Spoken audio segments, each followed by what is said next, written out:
to LUR, Luton Urban Radio, with myself, Saundra, Glenn, talking to the Police and Crime Commissioner candidates this evening, trying to get all 5 of them into the 2-hour period, which seemed easy at the time, but may now be more difficult. But we'll definitely have at least 4 of them, because the 5th one, Tony Boogle, was involved in a meeting, taking care of some people this evening. She's supporting some ladies that have been victims of some crime, and that was very interesting to hear. So it'd be good to hear from her for your benefit, but we'll see what happens. We're back live with Olly Martins, the current and serving Police and Crime Commissioner, who's in between campaigning but also having to fulfil his duties and his obligation as the Police and Crime Commissioner by going to events, meetings and so on as may be. So he's doing 2 things at the same time at the moment whilst working hard for your vote on the 5th of May. Why should people vote for you, Olly? What will you be doing more so in the role to make them feel that they should give you their vote this time round? Well, I think the second priority I was going to talk about, and here I'll say right up front that the progress, that there has been some progress on it, but not as much as I would have wanted to see, is in relation to the diversity of the force, because I think it's vitally important that Bedfordshire Police looks like the communities that it's policing. So I have been very keen to see the proportion of black and minority ethnic people as police officers and as staff within the force increasing. Now, as I say, we have made some progress in my first term of office, but not as much as I would have wanted to see. But I think that both the force and myself have learned some important lessons about why that is. And actually, I think what we need to do, it's about levelling the playing field and ensuring that everyone who applies to work for Bedfordshire Police or to be a police officer does so from the same position. And I think although the force is proud of and refers to itself as a family force, because you get a lot of people whose families have been in policing and so successive generations join the police force, that does create a situation where people can have an advantage when they're applying, because they've got someone who already works with the force, who can tell them what the expectations are, who can explain to them what the application process is going to be like, and so on. So I think what we're looking at now is doing a lot of peer support and a lot of mentoring within our BME communities to ensure that, as I say, everyone is applying from a level playing field. Well, yes, but why couldn't that have happened in the 3.5 years that you've been in office already, though? In terms of attracting more diversity into the police? Well, we did a lot of outreach into BME communities when we lifted the recruitment freeze. So for the first 2 years that I was in office, we had a recruitment freeze. So that's one reason why it wasn't happening. And you know, that recruitment freeze was because the government was cutting the police grant that they give us, and we were at the point where we were having to reduce the size of the force. Now we're back at the point where we're just maintaining our policing strength, so we are taking intakes every few months.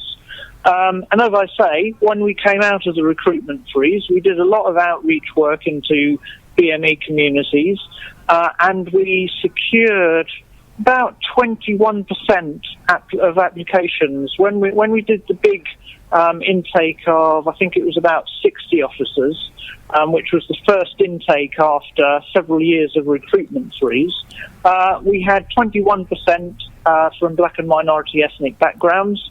But that, unfortunately, didn't translate into 21% of successful applicants. And that, I think, is the learning point about, right, why did that happen and what do we do to ensure that it doesn't happen again? And that's what I'm saying about the importance of peer support and mentoring and making sure that in future, not only do we get 21%, hopefully above 21% of applications from our BME communities, but also that they're then successful applicants. And then, of course, the challenge is around ensuring that we have retention and career progression for those people as well. Right, okay. People are going to ask them, well, has it taken you a while to get to grips with the cultural needs of the job? Being Bedfordshire is so diverse and so different between the urban and the rural areas. I appreciate the rural because I myself have done projects from here to Potton and Biggleswade and Turvey, which is unusual for somebody who's mostly based in Luton. But getting to grips with that breadth of that job, have you found it particularly difficult to tackle the different cultural needs? Well, I think it's obviously hard work covering, as you say, not just Luton, but also a large rural county. But if you put the hours in and you attend the different community meetings and you give the different communities the opportunity to engage and understand what the force is doing and give their feedback on it, then I think it can be done. I have to say, of course, the funny thing is that Bedfordshire is one of the smaller police force areas, and it is hard work to cover it all. So I'm just glad that I'm not responsible for a much larger force, because I don't know how my colleagues up and down the country would manage it. Although I suppose the flip side of that, of course, is that we do have one of the most diverse counties. In fact, if you look across Bedfordshire, it's almost like the whole country, but in microcosm. So in Luton, you've got an area that's often characterised as being like an inner London borough. You then got a sort of stereotypical market town in Bedford, and then very rural areas and everything in between as well. But Olly, all due respect, I think people just want to hear more of you.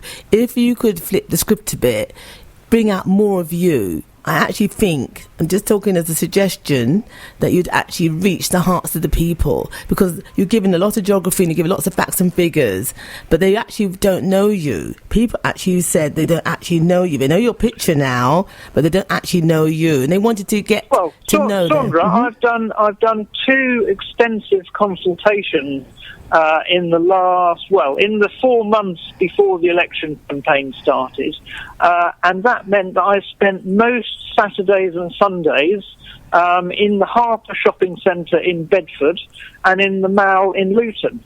And I set up my stall and I was there for, several hours for each session, there for people to come up and talk to me. And, actually, that was excellent engagement. I had people from all of our diverse communities engaging with me, and I found it a really good process. Yeah, I would say I have made myself as accessible as I can as one person who has this county-wide job. Well, right, I've got some questions here for you that have been texted in.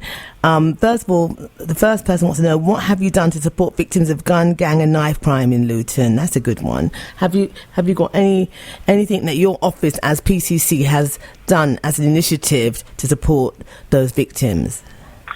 Well, one of the projects I supported through the Community Safety Fund was a project that was being run by Active Luton, working with Luton Town Football Club.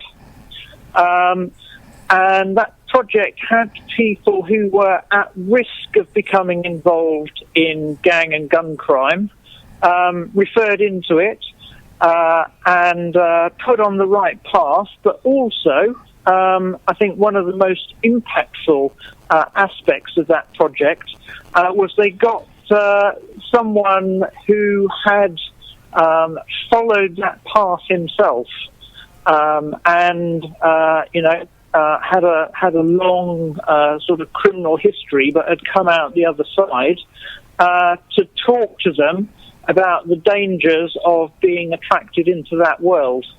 Well, and I think that's the sort of that's the sort of thing that we need to do more of, really. Are there any, that's the only example at the moment?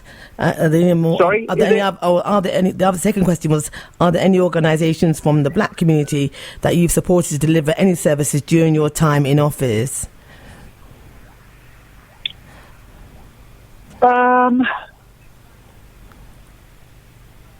don't work on the basis of targeting particular communities.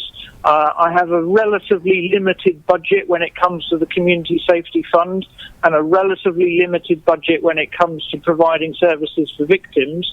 So it's a big enough job to ensure that we get the geography of the county covered and everyone covered in rural and urban communities without then saying, right, within each different community, are we ticking the boxes in that sense? No, they're not talking about the people who have been affected are African and Caribbean. They're saying that they're victims, and it could be irrespective of colour, because obviously our community is black and white and mixed and all the things in between. So you're not talking. Saundra, I'm the Police and Crime Commissioner for the whole county. That's and right. For every community in the county, and I don't have sufficient resources to be saying I can provide a specific service for different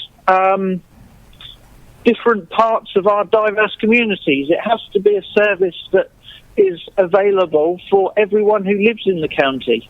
Well, yes, and that's a given. But in 3.5 years ago, in a community meeting where I'd invited you at that point to come to a hustings, where we met in Lucy Farm at the Lucy Club, you let Lenos Wilson, unfortunately he's sadly deceased, know that it would take you... Yeah, that is sad. It would take you let him know it would take you 3.5 years to get to grips with the particular black issues that were around at the time, because at that point there'd been a sporadic amount of shootings. There'd been an intense amount in the April of that year, where there'd been 10 shootings in 1 month, and it was a particular issue which was affecting the whole community and the whole of Bedfordshire. We were being tarred as a place that people didn't want to come and live because it wasn't safe. It needed to be got rid of, and the police did a good job of policing the issue, and those persons that were held to account are now probably in prison as we speak. But you said it would take you 3.5 years to get to grips with the problem. Now you're saying that the problem is for everybody. I don't accept that, Saundra. You did say that, though. You did say that. I've been reminded of it by text just now. I just said what, sorry? That you said at that meeting that it would take you 3.5 years to get to grips with the black problems. When did I say that? You said it during the hustings of October of 2012. No, I don't remember saying anything like that, Saundra. Right, all right. Well, we can move on from that, because obviously the time is running out quite quickly, and I must get on to the other candidates to be fair to them. But yeah, is there anything you want to leave us with before we leave you tonight? Is there something you want to leave us with to let them know that? No. I mean, I just want to say thank you very much for the opportunity, Saundra. And I think it's important for people to understand that essentially, this is going to be a choice between myself and the Conservative candidate.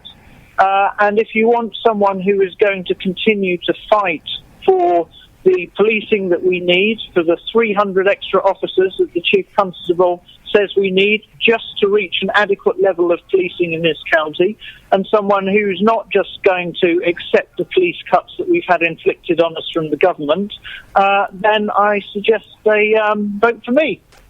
Well, that's good enough. Thank you for that picture. We look forward to seeing you at Shea Creole next week, and we hope your campaign goes very well. Thank you, Olly. Thanks, Saundra. Thank you. Bye-bye. Well, there you are. You've had it from the current serving Police and Crime Commissioner. That's Olly Martin.